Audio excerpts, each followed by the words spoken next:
Assalamualaikum warahmatullahi wabarakatuh. Halo semuanya, perkenalkan, nama saya Fadri Wijaya dari kelas 15 4A12. Pada kesempatan kali ini saya akan menyampaikan analisis dan refleksi mengenai pendidikan anti korupsi dengan mengambil contoh kasus korupsi yang sering terjadi di Indonesia. Korupsi merupakan tindakan menyalahgunakan kekuasaan, jabatan atau wewenang untuk memperoleh keuntungan pribadi maupun kelompok yang merugikan kepentingan masyarakat. Korupsi tidak hanya berupa penggelapan uang negara dalam jumlah besar, tetapi juga bisa berupa suap, gratifikasi, penyalahgunaan anggaran, markup proyek, hingga penyalahgunaan fasilitas yang seharusnya digunakan untuk kepentingan umum. Salah satu contoh kasus yang akan saya bahas adalah korupsi dana bantuan sosial. Bantuan sosial seharusnya diberikan kepada masyarakat yang membutuhkan, terutama saat menghadapi kondisi sulit. Namun, dalam beberapa kasus ada oknum pejabat yang memanfaatkan kesempatan tersebut dengan menerima suap atau mengurangi hak masyarakat demi keuntungan pribadi. Bentuk korupsi dalam kasus ini adalah penyalahgunaan jabatan dan penerimaan suap. Penyebabnya cukup beragam, di antaranya lemahnya integritas, rendahnya moral, kurangnya pengawasan, serta adanya kesempatan untuk melakukan penyimpangan. Dan juga selain itu, gaya hidup yang berlebihan dan keinginan memperoleh kekayaan secara instan juga menjadi faktor yang mendorong seseorang melakukan korupsi. Dampak dari korupsi sangatlah besar. Pertama, negara mengalami kerugian finansial yang dapat menghambat pembangunan. Yang kedua, masyarakat kehilangan haknya untuk mendapatkan pelayanan yang layak. Ketiga, kepercayaan masyarakat terhadap pemerintah menjadi menurun. Bahkan dalam kasus bantuan sosial, masyarakat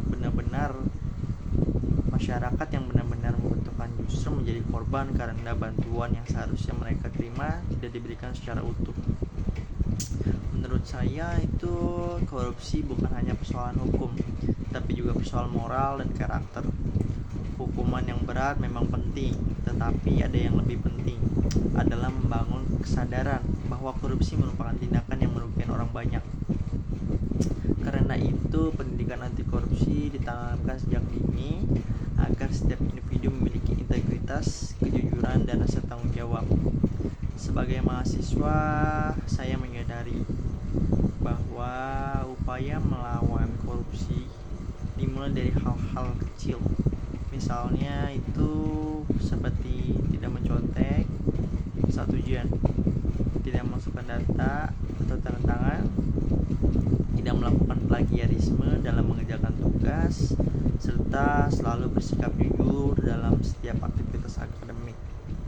Walaupun tidak sederhana, kebiasaan tersebut merupakan bentuk latihan untuk membangun karakter yang berintegritas.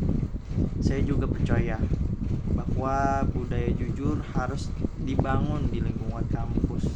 Mahasiswa saling mengingatkan apabila tidak melihat tindakan yang tidak sesuai dengan nilai kejujuran. Dengan begitu, kita dapat menciptakan lingkungan yang bersih, adil, dan bertanggung jawab.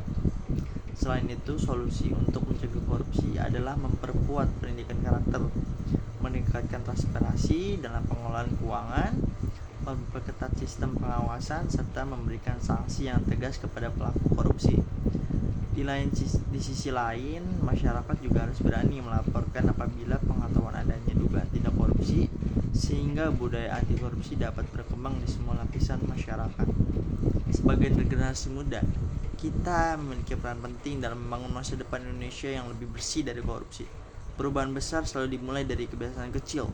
Jika kita mampu menjaga kejujuran sejak menjadi mahasiswa, maka ketika nanti dipercaya memegang jabatan atau tanggung jawab yang lebih besar, kita akan memiliki integritas yang kuat dan tidak mudah tergoyah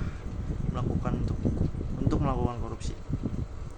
Demikian analisis dan refleksi yang dapat saya sampaikan. Semoga kita semua menjadi pribadi yang jujur, bertanggung jawab, serta berkomitmen untuk menolak segala bentuk korupsi demi tercipta Indonesia yang lebih maju, adil, dan sejahtera. Terima kasih atas perhatiannya. Wassalamualaikum warahmatullahi wabarakatuh.